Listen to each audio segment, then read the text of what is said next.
So I probably should like to talk about some of my history working for the animation industry. I always wanted to. I remember as a small child, I was like 9 or 10. I watched some stop motion animator on the BBC. In Ireland, we used to get British television as well.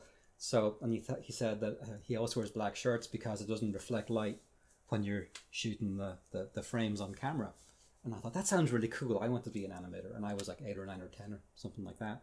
Because it's great to wear black shirts. So and didn't think anything would come out of it because Ireland in 1979, 1980 didn't have those kind of jobs. Little known to me, around that time, Don Bluth, the former Disney directing animator, had broken away from the Disney studio to make The Secret of NIMH, one of the greatest animated films. Like, it's really beautiful. A lot to be said about that, and I'll say more about that later.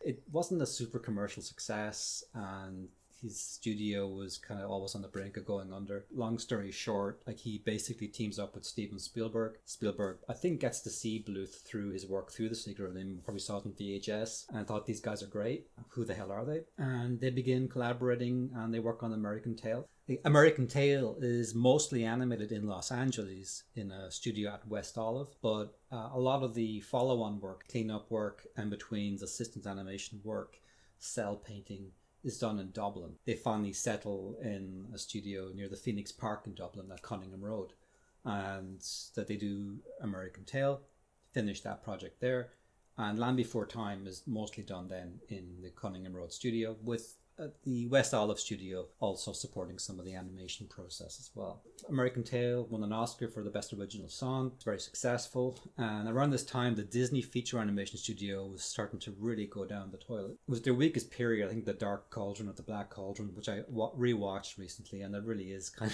of dismal. There's some nice stuff in it, but it's not a good movie. Basil the Great Mouse Detective has some fun stuff in it, but again, it's not really remembered very much. I think Oliver and Co. came out around the same time as All Dogs, or close enough to it. Again, a movie that's not really remembered very much. It's kind of a strange period in the Disney feature studio.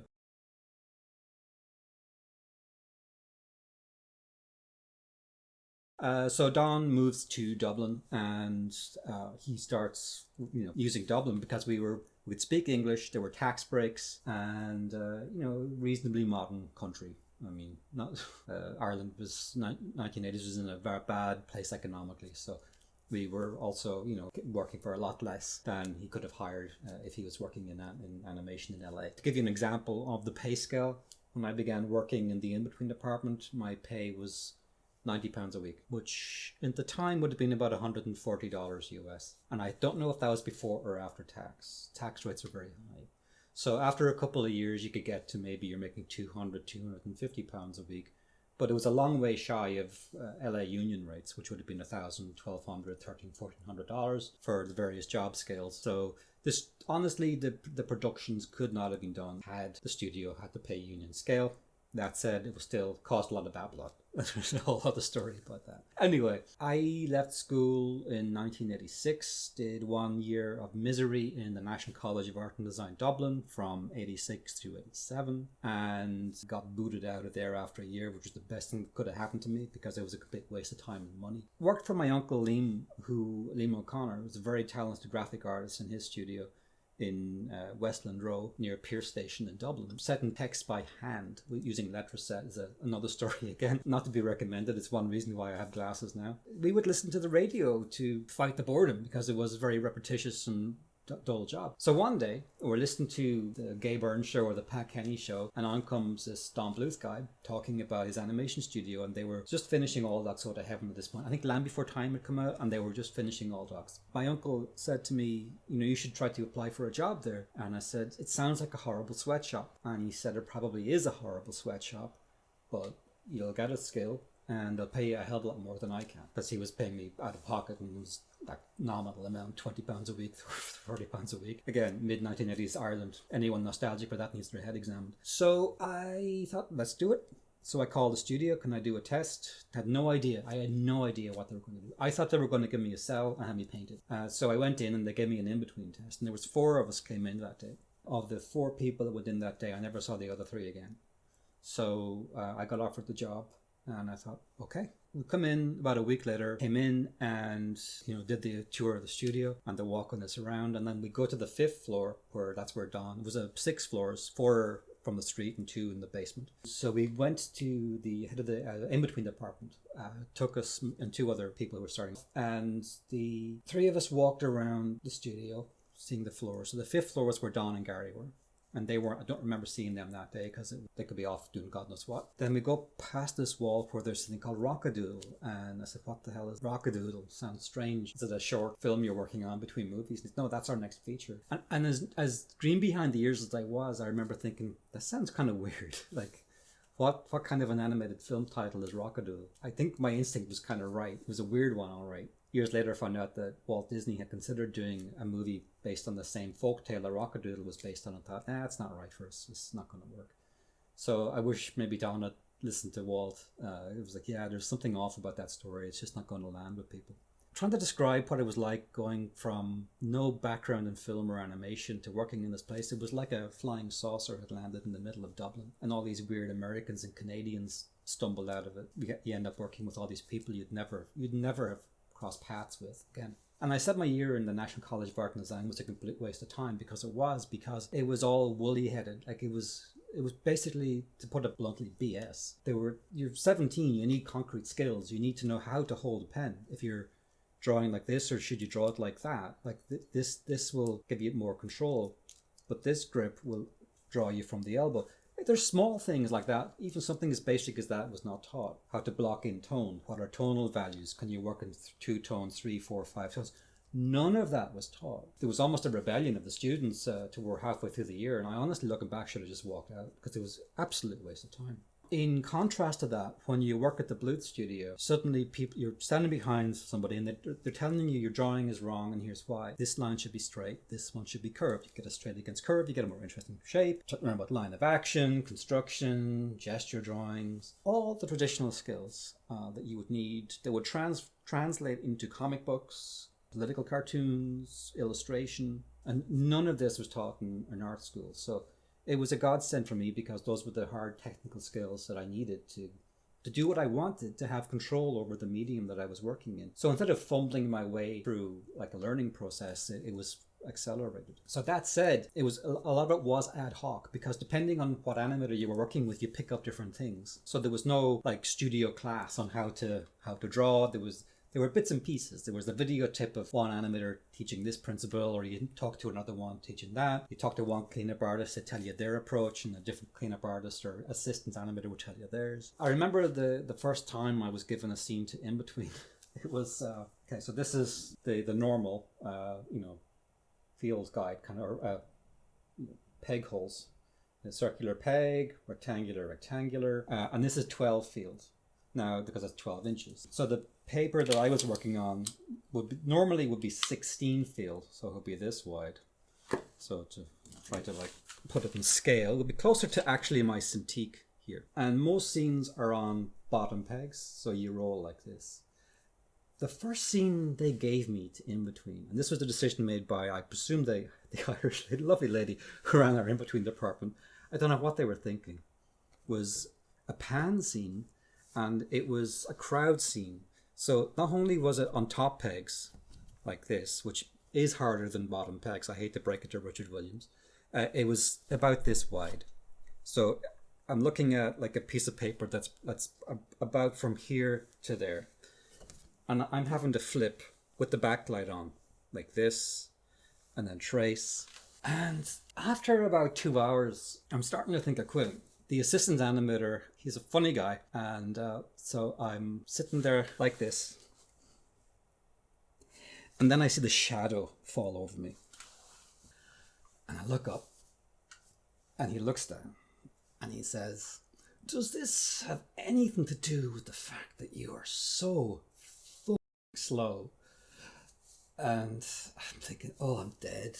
I'm so dead. I found out afterwards, like made me crap myself, but that's his he's like that with everybody.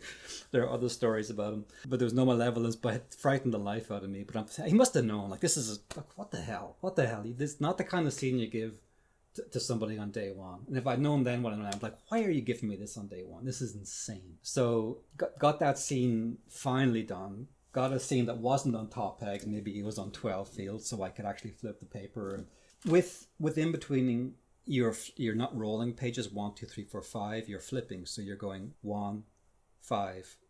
You're putting 3 on top, so it's 1, 5, 3, 1, 3, 5, and you're flipping like this, and it takes about a week for your brain to make this mechanical, so you stop thinking. But for that first week, it's really, really awkward. And luckily, now of course we use computers, so it'd be unusual that you are working with paper. But if you are working on a studio that for whatever reason feels they have to do it on paper, yeah, that first week is not fun. And then something in your brain, it's like riding a bike when you were a kid. 1 second you couldn't do it, suddenly you can. Anyway, that was my initiation into the world of animation. Working on Rock-a-Doodle was interesting because that opening sequence hasn't aged well. It has, like they say today, aged like milk. But it wrote a check it couldn't cash, is another expression. It was animated in the computer department, but it couldn't be rendered because they didn't have the processing power in 1986. This is 1988, 89. Even then, it would have been a tall order for that to be rendered in any way that we would approve of now. So it was all rendered in lines, and then it was printed out on cells and painted. So the entire animated environment is all painted on cells, flat fill, and it just doesn't work. But it was a nice try for the time. But again, it was a colossal creative overshoot. So the other thing that was kind of a catastrophe on Rock-a-Doodle was the live action sequence, and we heard horror stories about that. I don't know to what extent they're true or not, but everything that could have gone wrong, I think, went wrong on that, and I think there was some problems in the studios in Braid, Ireland, where they were shot. The live action sequence was quite short and fairly simple, but I think it went badly over budget. And I heard figures of the budget on it that were, looking back, not believable because it was so high, but I think it kind of another creative choice that was really bad. It certainly wasted a lot of money doing a live action sequence when the movie just didn't need live action at all. The story, even within its own constraints, does not need a live action component in any way, shape or form. The figure that I'd heard, it can't be true, was that the live action cost $6 million, which would be analogous to the entire budget of Terminator 1. How you can get from Arnold Schwarzenegger and the Terminator, chasing Sarah Connor around Los Angeles and have the same cost in Irish money, buying you like a one room and a farm and a cow in a field, I don't understand. It can't be true. You hear things and they're probably nonsense, but maybe it is. I don't know. But yeah, the live action stuff, especially the young child actor, is not good. I know the answer. We need Chanticleer. Chanticleer!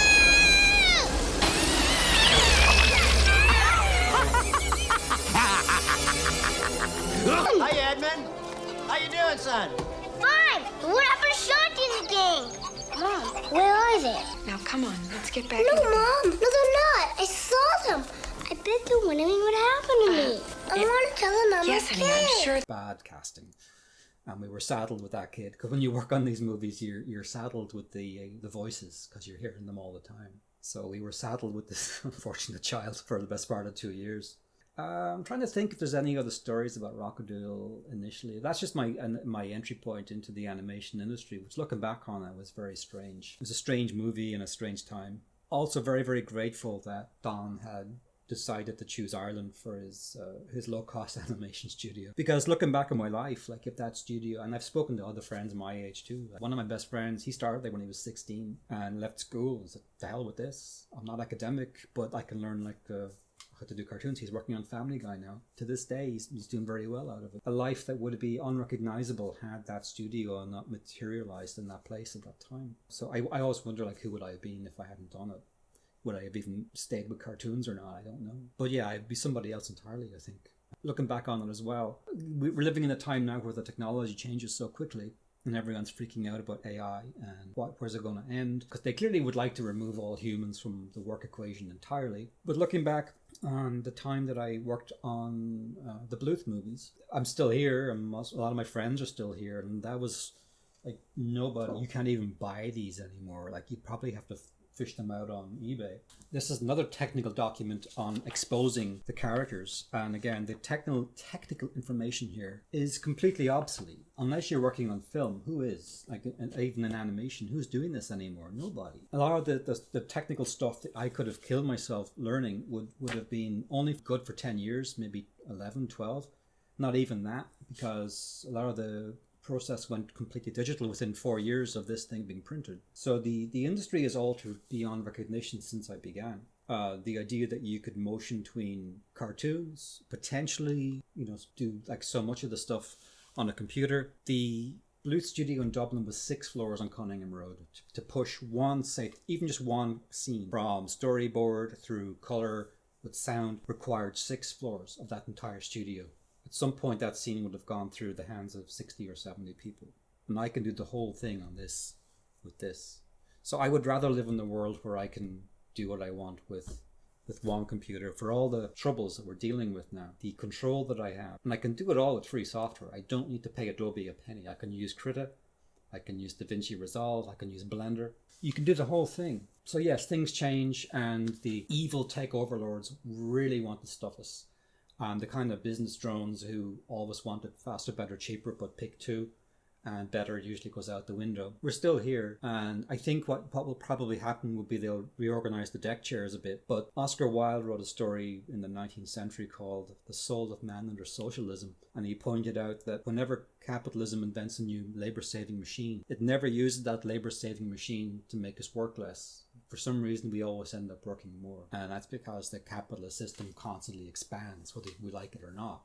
It expands or it dies. So these people are very greedy, and the one thing they want is more. Whatever the machines can't do, they'll just find other uses for at some point, sooner or later. Right now, it's rough. I'm talking to you right now in March 2024. My sister works in the industry as well, and she's telling me about the layoffs that are currently happening. So it's pretty nasty out there at the moment. But it's been nasty before. It was great in the 90s. It was nasty in the 2000s. It was great in the other period. There was another trough. It's sort of a wheel of fortune where you go under the wheel and back again. The important thing is to be flexible, adaptable. Don't be afraid to pick up a new piece of software. Because the other thing too that will happen is fads. The studios just have their fads. Fad software. It was Flash, then it was Harmony. It'll be something else tomorrow. I think the AI stuff is oversold badly. You don't really have the control with it that you need. I've worked with people who are like very brand conscious, and if your character's brand design is out by so much as this, they freak out. If the color isn't exactly right, they freak out. So there's all kinds of stuff like that AI doesn't give you. It doesn't give you that fine-grained control, as well as the fact that it just looks creepy as hell. And the one thing people don't like is being creeped out. My case use for AI will be stuff in the background that you're not really going to notice.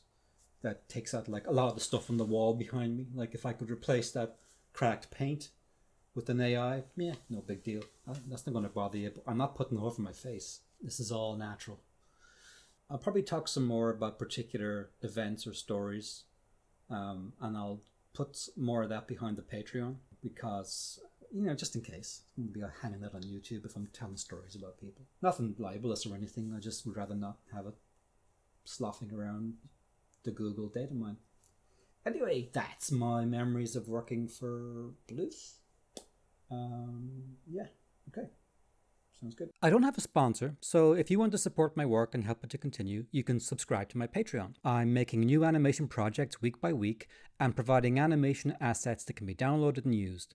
I also have a very large collection of tutorials in the LinkedIn Learning Library covering animation and design, and I'm putting all the links to these in the notes below.